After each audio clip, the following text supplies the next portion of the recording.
ఇండియాలో AI summit జరిగింది కదా, గ్లోబల్ ఏఐ సమ్మిట్.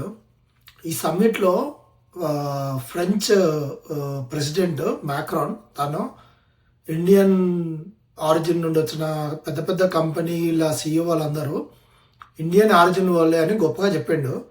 కాకపోతే నాకేమనిపించిందంటే అసలు ఇండియన్స్ ఏ ఒక్క ఇన్నోవేషన్ చేస్తలేరు అని నా పర్సనల్ ఒపీనియన్. మేబీ చేస్తున్నారేమో, అది ఇండియా దాటి బయటకైతే న్యూస్ అయితే వస్తలేదు, అది ఏదైనా సరే. So open AI, open AI కానీ లేకపోతే ఆంథ్రోపిక్ కానీ యూఎస్లో ఇట్లా ఎంటర్ అయినాయి అనగానే, ఆంథ్రోపిక్ ఎంటర్ గానే మార్కెట్ క్రాష్ అవుతుంది.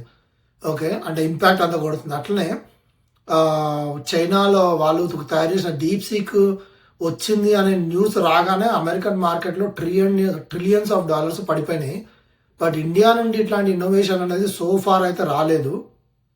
కానీ మనల్ని చూస్తే అమెరికాలో ఉన్న పెద్ద ఐటీ కంపెనీస్ ఏవైతే ఉన్నాయో, మైక్రోసాఫ్ట్లల్లా లేదా అమెజాన్లల్లా, ఈ టాప్ మోస్ట్ కంపెనీస్లో మొత్తం మనల్లో ఉన్నారు, majority of the developers. Okay, కానీ ఇంత టాప్ కంపెనీలలో పనిచేస్తూ కూడా ఎవరు ఒక ఓన్ది ఒక ఇండివిజువల్ థింగ్ బిల్డ్ చేద్దాము, దాన్ని డెవలప్ చేద్దాం అనే మైండ్ సెట్లో ఎందుకు ఉండట్లేదు అంటే దానికి చాలా రీజన్స్ ఉన్నాయి. ఫస్ట్ థింగ్ ఏంటంటే నిన్న మొన్న జరిగిన హెవీ న్యూస్లో ఏఐ సమ్మిట్లో ఒక రోబో డాగ్ గురించి పెద్ద కాంట్రవర్సీ అయింది కదా. ఒక గల్గోటియా అనే యూనివర్సిటీ లెక్చరరో ఎవరో అది మేమే బిల్డ్ చేస్తాము, ఇది మా ఇన్నోవేషన్ అని చెప్పగానే అదే దాన్ని ట్విట్టర్లో పెడితే ట్విట్టర్ ఫ్యాక్ట్ చెక్ చేసి అది చైనా బేస్డ్ది వీళ్ళు కొన్నారు అని చెప్పేసి న్యూస్ ఇచ్చేసరికి వరల్డ్ వైడ్ నా దృష్టిలో ఇజ్జత్ పోయింది ఇండియాది. ఓకే, ఏఐ సమ్మిట్ గురించి ఎవరైతే ఇండియా ఏఐ సమ్మిట్ గురించి నెగిటివ్ ప్రచారం చేయాలో అనుకుంటున్నారో వాళ్ళు ఎవరైతే అవుట్ సైడర్స్ కానీ విత్ ఇన్ ద ఇండియాలో కాంగ్రెస్ పార్టీ సైడ్ సపోర్ట్ చేసే మీడియా కానీ దాన్ని ఒక రేంజ్లో ప్రచారం చేసింది. ఓకే, అది బిగ్గెస్ట్ బ్లండర్ మిస్టేక్. అసలు ఏ మాత్రం ప్రిపరేషన్ లేకుండా, ఏమీ లేకుండా అట్లా ర్యాండమ్ ఒక పర్సన్ వచ్చేసి నోటికి వచ్చినట్టు గ్లోబల్ స్టేజ్ మీద మాట్లాడేస్తే ఇట్లా ఫ్యాక్ట్ చెక్ చేసినప్పుడు ఎంత ఇజ్జత్ పోయింది. సో అంటే ఈ particular university one of the famous university ఉత్తరప్రదేశ్లో, కానీ దీనిలో కనీసము జనాలు స్టూడెంట్స్ చదవడము, ఫీజులు కట్టడము తప్ప ఒక బేసిక్ ఇన్నోవేషన్ కూడా జరగట్లేదు. అదే అట్లాంటి యూనివర్సిటీని తీసుకొచ్చి బయట పబ్లిక్లో ఏఐ గ్లోబల్ సమ్మిట్లో ప్రచారం చేస్తున్నారు. అంత వర్స్ట్ కాలేదు. అట్లీస్ట్ అదొక ఐఐటి కాదు, ఒక ఎన్ఐటి కాదు. సో ఎడ్యుకేషన్ సిస్టమ్ దగ్గరకు వచ్చేసరికి ఏ ఇన్నోవేషన్లు ఉండవు మన స్కూళ్ళల్లో, కాలేజీలలో ఏ మాత్రం ఉండవు. జస్ట్ ఏదో మార్కుల కోసం చదవాలి అండ్ కాలేజీలు వచ్చేసి వాళ్ళ రెప్యుటేషన్ కోసము ఇంకా more and more students, more and more admissions and high donations తీసుకొని అడ్మిషన్స్ ఇవ్వడం మాత్రమే ఫోకస్ చేస్తున్నారు. కానీ అసలు ఇన్నోవేషన్ సైడ్ జీరో, అసలు ఏ మాత్రం చూడట్లేదు. అండ్ ఆల్సో బీటెక్ అయిపోయిన గ్రాడ్యుయేట్స్కి మెజారిటీ ఆఫ్ ద కాలేజీలలో బేసిక్ ప్రోగ్రామింగ్ కూడా నేర్పిస్తలేరు, బేసిక్ ప్రోగ్రామింగ్. సో అంత దారుణంగా ఉన్నాయి యూనివర్సిటీస్. ఇది ఫస్ట్ ఫెయిల్యూర్. మనల్లో కొత్త ఇన్నోవేషన్స్ ఎందుకు చేస్తలేరు అంటే మేజర్గా ఎడ్యుకేషన్ సిస్టమ్ దగ్గర అండ్ వాళ్ళు అసలు ఏ మాత్రం ఫెసిలిటీస్ ఇవ్వకుండా, ఇంకా ఇంటర్మీడియట్కి వెళ్తే నారాయణ ఈ శ్రీ చైతన్య కాలేజీలో అయితే ఒక అడవిలో బోన్లో జంతువులను పెట్టినట్టు పెట్టేసి మార్కుల కోసం, ర్యాంకుల కోసం చదివించడం తప్ప రియాలిటీలో ఈ శ్రీ చైతన్య నారాయణ కాలేజీలో చదివిన వాళ్ళు ఓకే ఒక్కడు కూడా ఒక ఫౌండర్ కాలేదు సోఫార్ నాకు తెలిసినంత వరకు. ఇప్పుడు ఈ స్విగ్గీలు ఇవన్నీ మన ఇండియాలో కూడా కొత్త యాప్స్ అవి బిల్డ్ చేస్తున్నారు కదా, ర్యాపిడో ఇవన్నీ. ఇట్లాంటి వాళ్ళు ఎవరు శ్రీ చైతన్యలో లేదా నారాయణ కాలేజీలో చదివిన వాళ్ళు కాదు. సో జనాలు ఎందుకు పిచ్చోళ్ళలాగా అంతంత ఫీజులు కట్టి వాటిల్లో పోతున్నారో నాకే తెలియదు. సో ఎడ్యుకేషన్ పాయింట్ ఆఫ్ వ్యూలో ఇంత దారుణంగా ఉంది. ఇంత దారుణంగా ఉంటే అసలు ఇన్నోవేషన్, కొత్త ఐడియాస్ ఏడికించి వస్తాయి అసలు. నెక్స్ట్ స్టెప్ వచ్చేసి పేరెంటింగ్.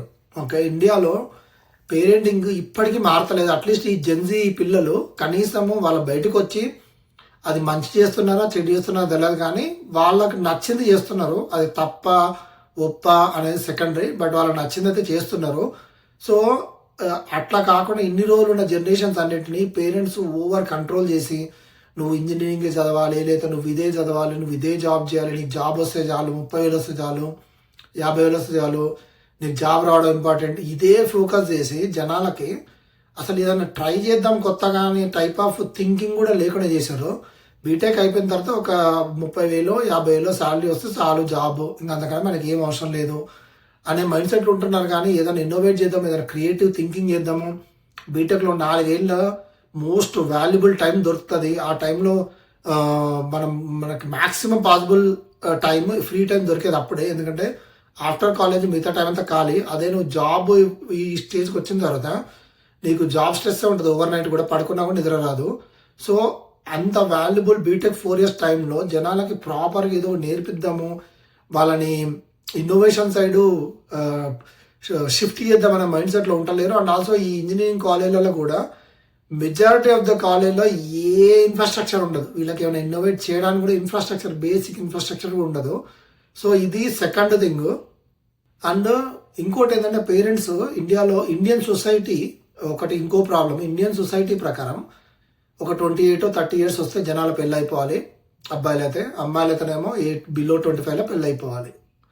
సో ఈ ప్రాసెస్లో అరే నువ్వు ఏదో ట్రై చేస్తా అంటే నీకు 28 yearsకి నీకు జాబ్ లేకపోతే పిల్లల్ని ఎవరు ఇయ్యరు అని పేరెంట్స్ చెప్పడము.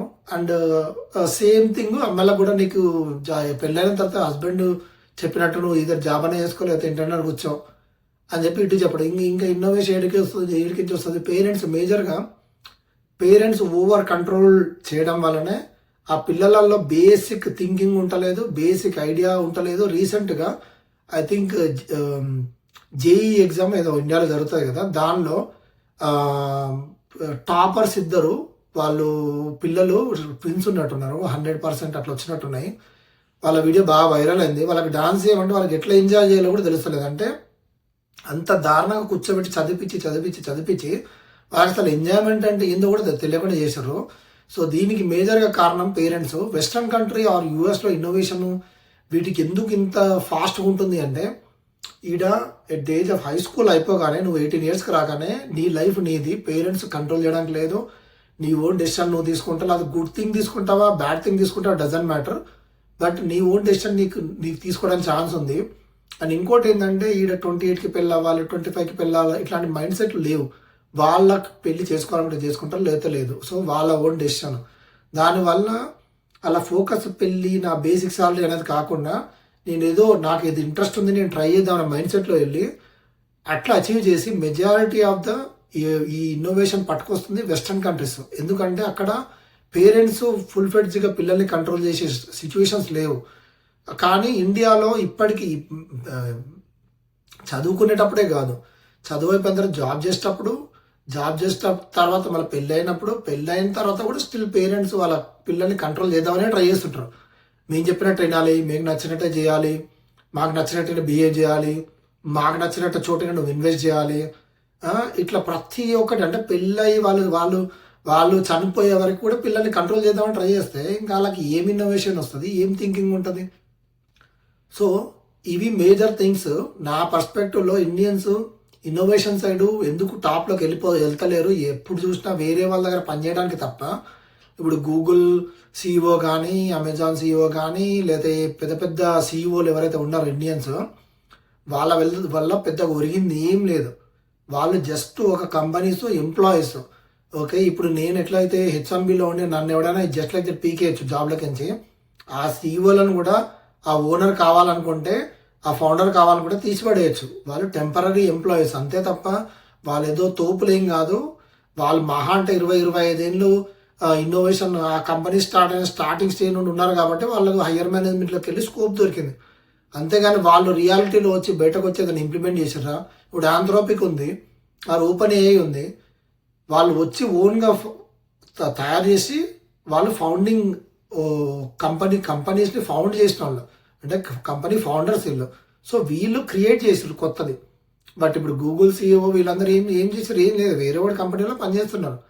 సో ఓవరాల్గా మన వాళ్ళు ఉన్న గూగుల్ సిఇఓలు వీళ్ళకంటే ఇండియాలో ఈ ర్యాపిడోలు లేకపోతే బుక్ మై షో ఈ కంపెనీస్ బిల్డ్ చేసారు చూడు, ఈ స్విగ్గీ కానీ డార్విన్ బాక్స్ కానీ, ఈ కంపెనీస్ తయారు చేసి వాళ్ళ ఓన్ ఫౌండర్స్ ఎవరైతే ఉన్నారో వాళ్ళు much more better than or greater than Google CEO are Microsoft CEO. ఎందుకంటే వీళ్ళు ఒక కంపెనీలో పనిచేస్తున్నారు.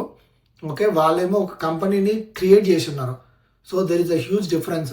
సో ఇట్లా యుఎస్లో ఉన్న వాళ్ళకి కూడా ఈవెన్ ఇన్నోవేట్ చేయాలనే ఇంట్రెస్ట్ ఉన్నా కూడా మళ్ళీ married life, personal life, financial life, family life ఇవన్నీ చేసుకుంటూ అండ్ ఇది కాకుండా ఏమైనా చేద్దామన్నా కూడా వీసాలో ఉంటే వాళ్ళని ఏం చేయనియరు. వాడు ఒకటే ఎంప్లాయర్కి పని చేయాలి, ఇంకో ఆప్షన్ ఉండదు, ఇది ట్రై చేయడానికి ఉండదు, ఇంకో కంపెనీ షిఫ్ట్ రావడానికి ఉండదు.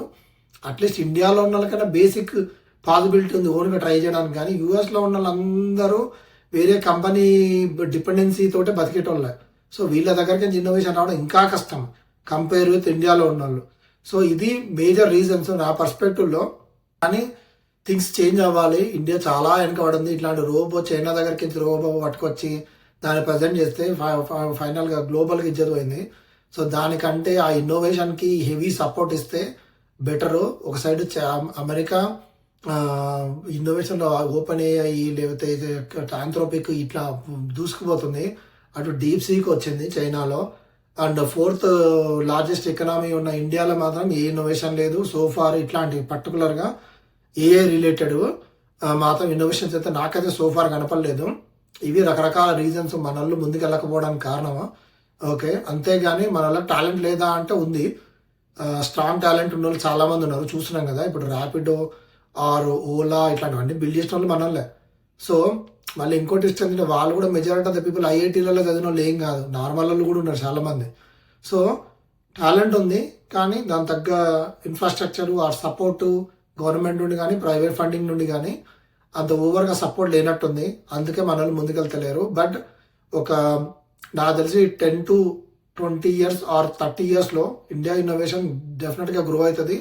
అండ్ నేను నోటీస్ చేసినంత వరకు ప్రైవేట్ ఫండింగ్ ఇండియాకి చాలా వస్తుంది. Not only Indian private funding, overseas private funding కూడా మోస్ట్ రీసెంట్ టైంలో బాగా వస్తుంది ఇండియాకి ఇన్నోవేషన్కి. కాబట్టి ఈవెన్ గవర్నమెంట్ సపోర్ట్ చేసినా చేయకపోయినా ఈ ప్రైవేట్ ఫండింగ్ తోడైనా డెఫినెట్గా ముందుకెళ్తుందని అనుకుంటున్నా. So we have to wait and see for at least 10 to 20 years to see that type of innovation in India.